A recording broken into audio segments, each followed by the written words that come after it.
Example 1. In this problem, I'm going to give you definite integrals and their areas underneath and ask you to determine different integrals based off of these. So we're going to suppose that the integral from -1 to 1 of f of x dx is equal to 5. The integral from 1 to 4 of f of x dx is -2. And the integral from -1 to 1 of h of x dx is equal to 7. So for part A, we want to determine the integral from 4 to 1 f of x dx. Now the problem is we don't know the integral from 4 to 1. However, we're going to use some of our integral properties to figure it out. If you notice, this right here looks very similar to that. So what we're going to do is we're going to use that information in order to solve this integral. Well, we know based off our properties that an integral is equal to the negative of the reversed integral. What I mean by that is I'm going to put a negative and an integral sign and 1 to 4. So by switching the limits, I just throw a negative in front and it's the same integral. So f of x dx, which is equal to negative times the integral from 1 to 4 of f of x dx is -2. So then the answer is 2. And that's all there is to it. So let's do another one. I want you guys to try this one on your own.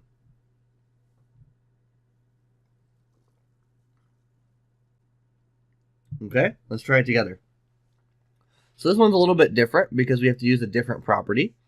Notice that we have the integral here from -1 to 4, but I don't know that integral. However, I do know the integral from -1 to 1, and I know the integral from 1 to 4. So we're going to split this up into two integrals. One integral from -1 to 1, f of x dx, plus another integral from 1 to 4, f of x dx.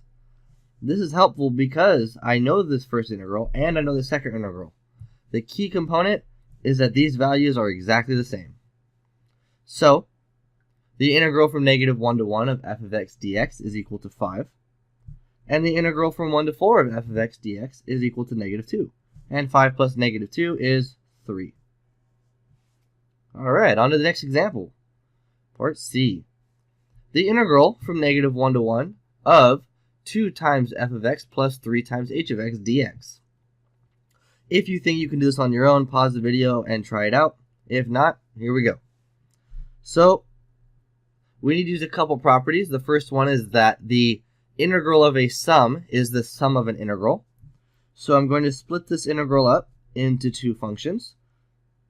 -1 to 1 of 2 times f of x dx plus the integral from -1 to 1 3 times h of x dx. I almost know those integrals.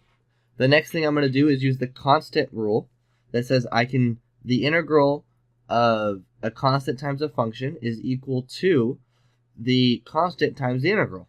So basically I'm bringing this 2 out to the front. -1 to 1 f of x dx plus 3 times the integral from -1 h of x dx. Now in this problem, we know these integrals, so we know this is going to be 2 times the integral from -1 to 1 of f of x dx is 5, plus 3 times the integral from -1 to 1 of h of x dx is 7, so 3 times 7. Then you're going to get 10 plus 21, which is equal to 31. And there we go. All right, on to part D. Part D says the integral from 0 to 1 f of x dx.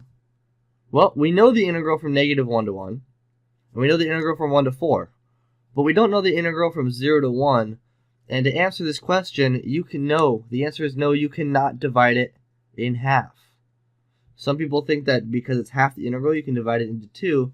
The reason that's not true is, say my graph looks something like that, and here's -1 to 1, the area here is much smaller than the area over here. So if you cannot determine the integral based on what you have, you simply just write not enough info. All right, next one. The integral from -2 to 2 of h of x dx. Well, again, we don't know the integral from -2 to 2. So for now, we write not enough info. All right, last one. I want you guys to try this one on your own again. So take a minute and try it on your own. All right, let's see what we got. So the first thing I'm going to do is split up these into two integrals. So I'm going to write the integral from -1 to 4 f of x dx plus the integral from -1 to 4 h of x dx. Well, we know from the previous examples we can solve this. However, this piece of information right here, we don't have enough info.